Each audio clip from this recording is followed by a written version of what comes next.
Greens say they'll fight stage 3 of income tax cuts, but won't be committed on exactly when or if the top marginal tax rate should increase. It's been sitting at $180,000 since 2007. They argue that the funding overall could be used to bolster Australia's care services and help out with cost of living. I spoke with the Greens finance spokeswoman Barbara Pocock about such measures a short time ago.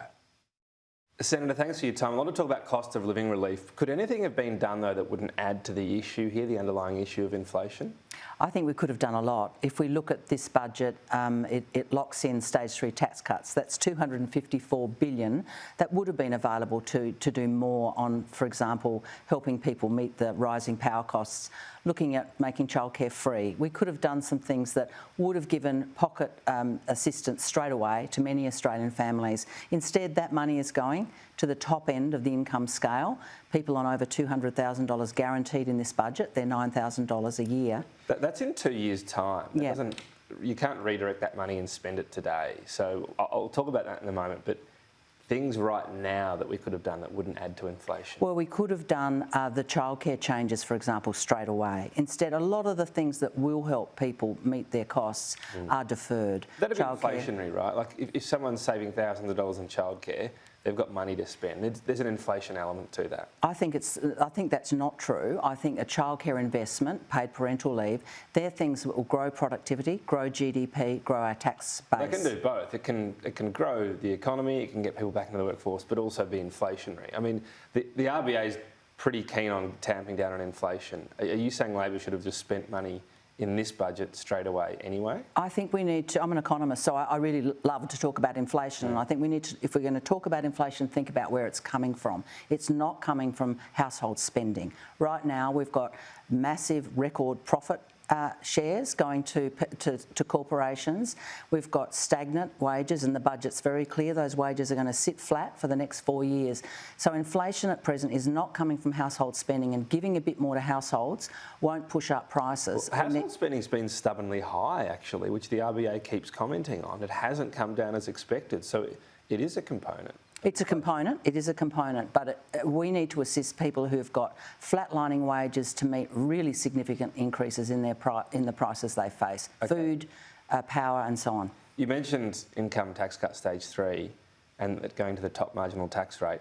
Even if it's changed in some way, is it fair enough to change the top marginal tax rate? It's $180,000, it's been that for 15 years, so if that had just kept pace with wages, that would be more like $260,000, $270,000. It can't stay at 180 forever, right? Well, what we have at the moment is a set of tax reforms that give nothing to the bottom 40% of workers, to give nothing to people on minimum wages. And they got it stage 1 and stage 2, right? Well, they're still sitting. If you look at their incomes and their tax story, we've got new research this morning from ANU which says if you put together paid parental leave, childcare and the tax picture out of the budget, the bottom 40% get nothing out of this budget and will remain in trouble for the next 4 years. The top end of town, yes, there is a delay, a couple of years, but they are guaranteed an annual ongoing 9%.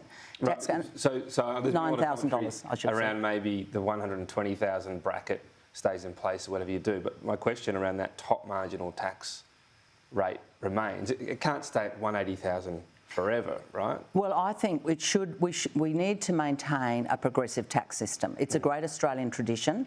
It's about saying to those who do well, and many of them lucky or work hard, sure, and we've got to make sure that we keep the progressivity in our tax system. If we give away that top tax bracket, it'll be very hard to ever get it back, and that's really hard then to look after people who are battling. The big change is the other bracket being removed at 120,000, not so much. 180 to 200 is actually a pretty conservative change. It's the 120,000 bracket going that's the more radical change, isn't it? I think the radical change is that we are going to be foregoing $254 billion, which we could do a lot with across our economy.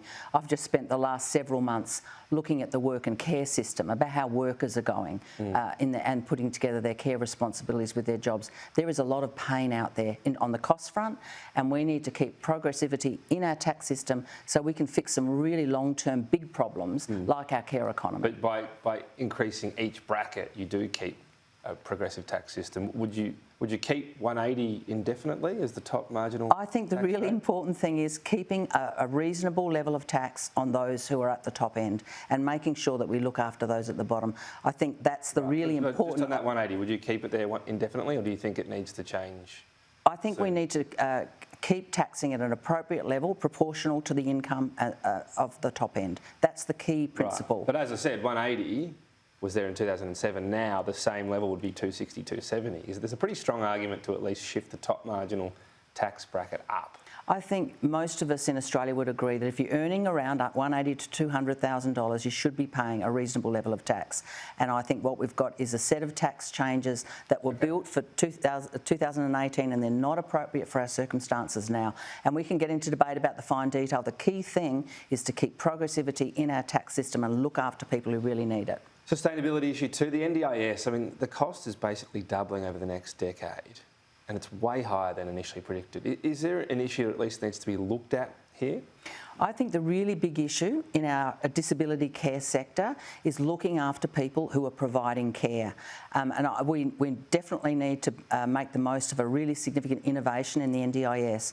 But what I'm hearing across Australia, and we're doing hearings across the country at present, is we've got incredibly low wages for workers who are doing the work in the NDIS and in childcare and in aged care. And we need a review. When you're doing NDIS, you're talking about paying more so that it would get more expensive. We need to. We are underpaying workers in that sector in many places. There are other issues in the. But the one response you have when I ask about the NDIS, which is ballooning in cost, is it should cost more. It will cost more if we pay workers appropriately, but there are other cost issues in the NDIS system which Bill Shorten is looking at, and certainly we need to make sure we're getting value for our NDIS. Is a key element there looking at who needs it the most in eligibility, because if it continues to be so oversubscribed, it won't be sustainable. We definitely need a sustainable NDIS. I agree with you on that front, but I also think we need a fair NDIS which delivers services. We want to have a system which delivers services to those in need, and that's what the NDIS is doing. But we also need to make sure those who are doing the work in that system are appropriately paid. We're a very wealthy country. We can look after people, and we can look after the people who look after people. Senator, thanks for your time. Thank you, Tom.